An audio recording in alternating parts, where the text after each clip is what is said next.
اور میں یہ بھی اللہ کا شکر کرتا ہوں کہ بڑی ماشاءاللہ ہماری ایک دلیر قوم ہے، ہم اس سے بڑے صبر سے نکلے۔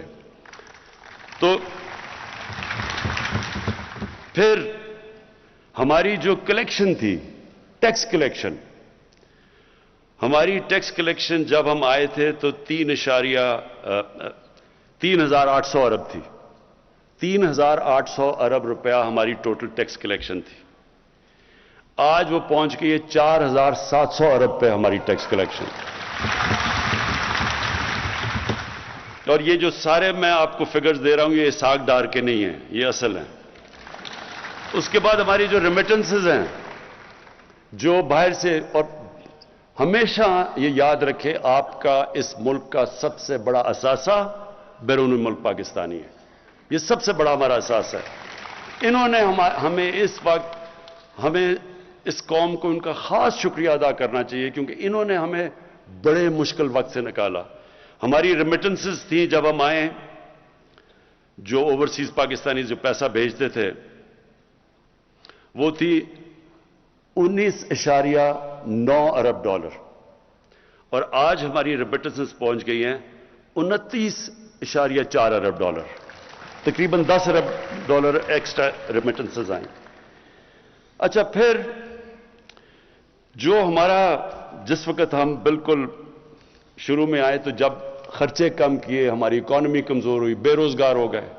آج دیکھیں ذرا حالات، آج ہمارے جو اکانومی، جو انڈسٹری جو اٹھاتی ہے اکانومی، اس میں جو اضافہ ہوا ہے وہ 18% ہوا ہے۔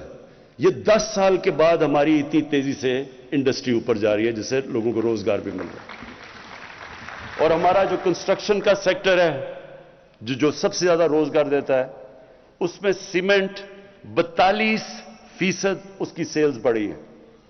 ہمارے جو ایگریکلچر ہے 1100 ارب روپیہ ہمارا اضافی کسانوں کے پاس کیا ہے، اضافی کیا ہے، اور وہ نظر آتا ہے کہ ریکارڈ ہماری موٹر سائیکلوں کی بکی ہیں، ریکارڈ ٹریکٹر ہمارے بکے ہیں، اور گاڑیوں کی سیل 85% بڑھ گئی ہے۔ ٹویوٹا نے اپنی ساری تاریخ میں اتنی گاڑیاں نہیں بیچی جو آج بیچی ہیں۔ اس کا مطلب کہ لوگوں کے اندر خوشحالی آ رہی ہے۔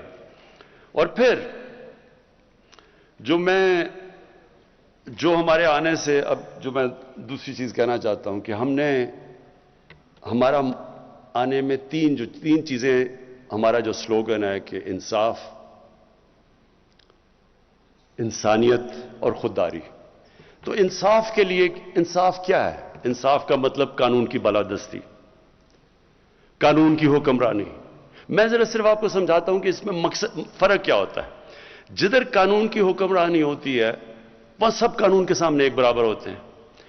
جب طاقت کی حکمرانی ہوتی ہے تو طاقتور کے لیے قانون اور کمزور کے لیے دوسرا۔ میں آپ کو ایک مثال دیتا ہوں جو پاکستان میں اگر آپ کو آسانی سے آپ سمجھ جائیں گے کہ اصل میں ہمارا ملک کا سب سے بڑا مسئلہ کیا رہا ہے، اور وہ ہے کہ یہاں رول آف لا، قانون کی حکمرانی نہیں ہوئی۔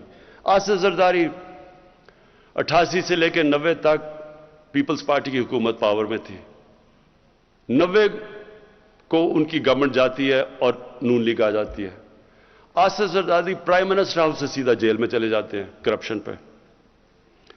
93 کے اندر نون لیگ کی حکومت چلی جاتی ہے، پیپلز پارٹی واپس آ جاتی ہے۔